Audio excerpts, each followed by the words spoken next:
नमस्कार दोस्तों, BPA news channel में एक बार फिर से आपका स्वागत है। मैं हूं Prem Kumar Bhot, director and bureau chief Haryana.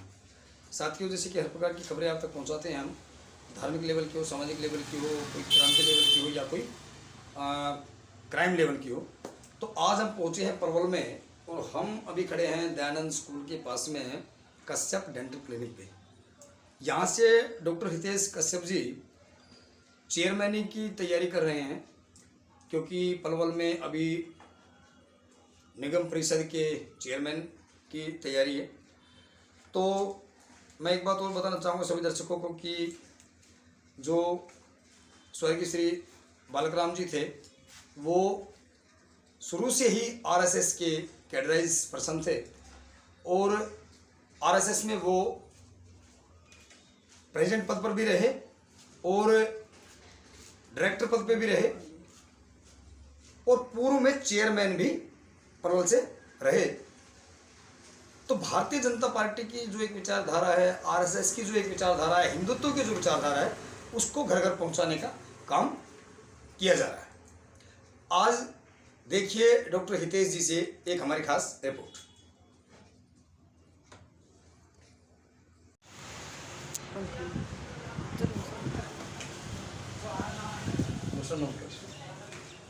सबसे पहले तो कश्यप जी, मैं आपका बीपीए न्यूज चैनल पर हार्दिक वेलकम करता हूँ, स्वागत करता हूँ, इस्तेमाल करता हूँ। प्रथम बार आज आप हमारे साथ में जुड़े हैं सर।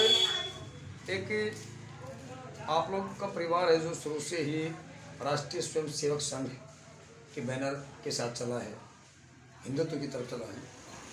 और बात करें हम आपके फादर की, माननीय श्री बालक जी की, तो बीजेपी में वो कई पदों पर रहे और पलवल में चेयरमैन भी रह गए।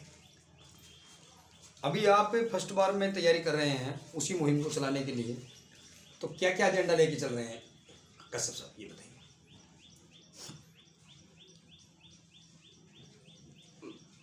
आपके बीपीए चैनल के माध्यम से आज मुझे जनता के सम्मुख अपने विचार रखने का मौका मिला। मैं doctor Hitesh Kumar Kashyap, son of Shri master Balkaram, पूर्व चेयरमैन नगर परिषद पलवल जी। जैसा कि आप ने कहा कि आप जनता के सामने क्या क्या एजेंडा रखोगे, उसमें एक तो रोजगार योजना, रोजगार मिले जी। नंबर 2 महिलाओं की सुरक्षा, गुड। नंबर 3 सफाई व्यवस्था जी। और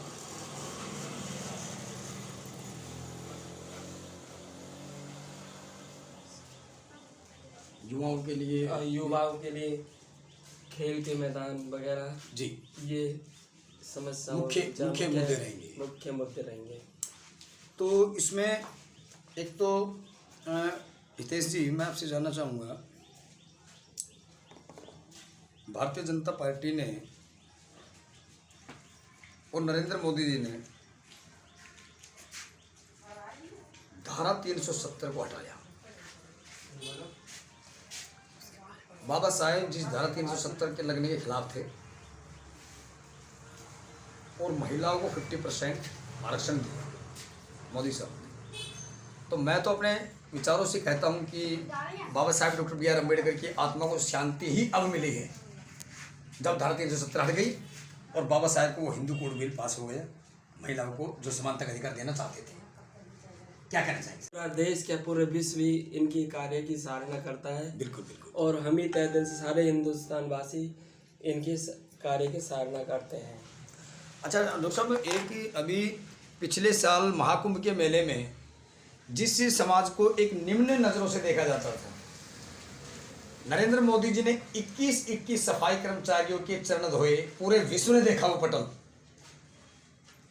उन्होंने जो कुंभ के मेले में जो किया जी, बहुत ही अच्छा किया। उन्हें कोई जातिवाद भेदभाव कुछ ना रखा जी। और जो कि बाबा साहब के पद चिन्हों पर चले, जो बाबा साहब का सपना था जी कि एक छुआछूत को दूर किया जाए, वो आज समाज के अंदर देखने को बहुत ही कम है जी। और देखने को आगे भी नहीं मिलेगी। ये हमारे मतलब नरेंद्र मोदी जी ने ये कार्य बहुत सराहनीय किए हैं। बिल्कुल बिल्कुल बिल्कुल। तो सर इसमें आपने एक क्वेश्चन रखा कि रोजगार, तो रोजगार, महिलाओं के रोजगार के लिए आप क्या करना चाहेंगे? महिलाओं के रोजगार के लिए कि उनके लिए सिलाई केंद्र, जी, सिलाई सेंटर वगैरह, कढ़ाई सेंटर, जी, ये खुलवाने की योजना है। और हम सरकार से गुजारिश करेंगे जी, बनने के बाद, जी, यदि जनता ने आपको मौका दिया तो। हाँ, यदि आपने जनता ने हमको मौका दिया जी, तो। जी। और युवाओं के लिए सर, युवाओं के लिए उनको रोजगार दिलाऊंगा और क्या क्या उनके जैसे कि रोजगार भत्ता वगैरह है, जी जी, जो उनको भी दिलवाऊंगा। सरकार से प्रार्थना करूंगा, उनसे गुजारिश करूंगा जी कि युवाओं को रोजगार मिले और मतलब कि कोई युवा बेरोजगार ना रहे। अच्छा, एक अभी ना सर सनी साहब, वो कसब साहब,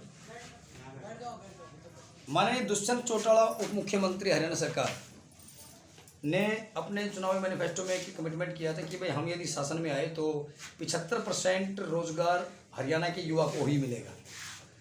तो यदि ये प्लेटफार्म धरातल पे यदि लागू हो जाता है तो इससे युवा जो क्राइम की तरफ मुड़ रहा है, जो एक दूसरे बुरे रास्तों पर निकल रहा है, उस पर कुछ लगाम लगेगा?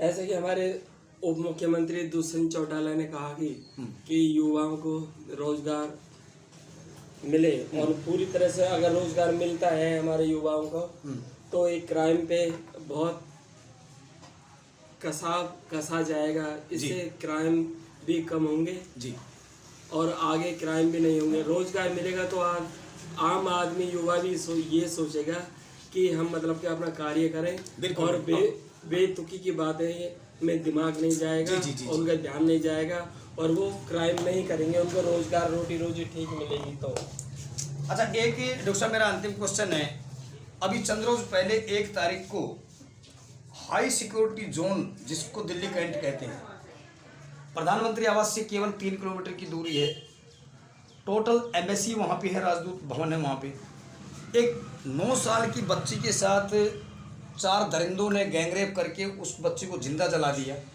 पूरा भारत मतलब रो रहा है उस पर। और नरेंद्र मोदी जी ने भी कल अपनी एक स्टेटमेंट दी है, अंतराज हंस जी, जब उन्होंने पूरी रिपोर्ट सौंपी उनको, उस परिवार की, किस बात से बिलोंग करती थी, कि उन दरिंदों को ऐसी सज़ा दी जाएगी पूरा देश याद करेगा। ऐसे दरिंदों के लिए आप क्या कहना चाहेंगे? देखो, ये बहुत ही निंदनीय कार्य है और ये इससे मतलब कि पूरा हिंदुस्तान, हमारा समाज और सभी को शर्मसार होता है जी। और ये कार्य नहीं करने चाहिए और ऐसे दरिंदों को सजाए मौत के सिवा और कुछ नहीं हो और चौराहे पर इन लोगों को फांसी की सजा दी जानी चाहिए और इससे बढ़ के और कुछ सजा नहीं है। और मैं तो यहाँ पे कहूँगा इसमें कुत्ते भी छुड़वा दें, कोई दिक्कत नहीं कि आगे में। चलो, तो अच्छी बात है। डॉक्टर साहब, आप हमारे चैनल के साथ में जुड़े, आपका बहुत बहुत धन्यवाद।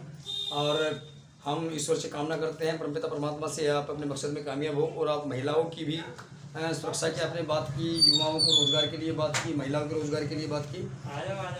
आज तक के लिए सिर्फ केवल इतना ही। बढ़ते कदम सच्चाई कलम, क्योंकि देश का सच दिखाते हम। मेरे साहिब साथी सलाह भारती के साथ प्रेम कुमार, बहुत हरियाणा।